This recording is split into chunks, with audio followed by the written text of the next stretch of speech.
मुहूर्तांपैकी एक असलेल्या अक्षय तृतीयाचा सण जो आहे तो उद्या रविवारी आहे।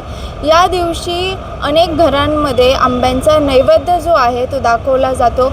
मात्र यंदा हापूस आंब्याच्या किमतीत प्रचंड वाढ झालेली आहे। गेल्या वर्षी 500 ते 800 रुपयांना मिळणारा हापूस यंदा तब्बल 800 ते 1000 रुपये डझन, 1500 रुपये डझन जो आहे तो मिळत आहे।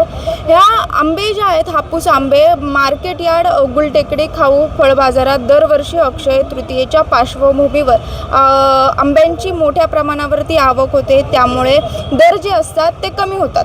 मात्र यंदा कोकणातील हापूस आंब्यावरती वातावरणातील बदलांचा परिणाम झाला आहे, त्यामुळे उत्पादन कमी झालं असून दरवर्षीच्या तुलनेत यंदा 30 ते 50% आवक जी आहे ती कमी झाल्याने आंब्याचे भाव वाढले असल्याचं व्यापाऱ्यांकडून सध्या सांगण्यात आले।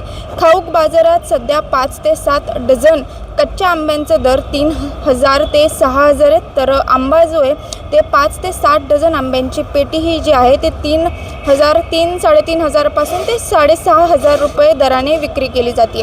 दरवर्षीच्या तुलनेत यंदा आंब्याची आवक जी आहे ती घटली आहे। खाऊक बाजारात सध्या दिवसाला 7 ते 8 हजार पेट्यांची आवक होत आहे। दरवर्षीच्या तुलनेत ही आवक जी आहे ती 30 ते 35 हजार पेट्यांपर्यंत होणं अपेक्षित होतं, मात्र सध्या ती आवक केवळ 7 ते 8 हजार पेट्यांवर आलेली आहे।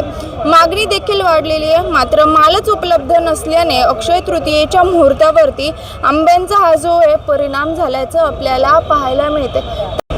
त्याच्यामुळे अक्षय तृतीयेच्या जिथे महाराष्ट्रात हा सण जो आहे मोठ्या उत्साहात साजरा केला जातो, इथे फळांचा राजा आंबा जो आहे तो भाव खाताना दिसतोय। त्यामुळे अनेक साधारण जे नागरिक आहेत त्यांना 1,500 रुपये डझनचा जो आंबा आहे तो परवडू शकत नाही। त्याच्यामुळे अनेक घरांमध्ये आंब्याविनाच अक्षय तृतीया साजरी केली जाऊ शकते अशी शक्यता आणि तसंच चित्र सध्या निर्माण झाल्याचं आपल्याला पाहायला मिळतंय।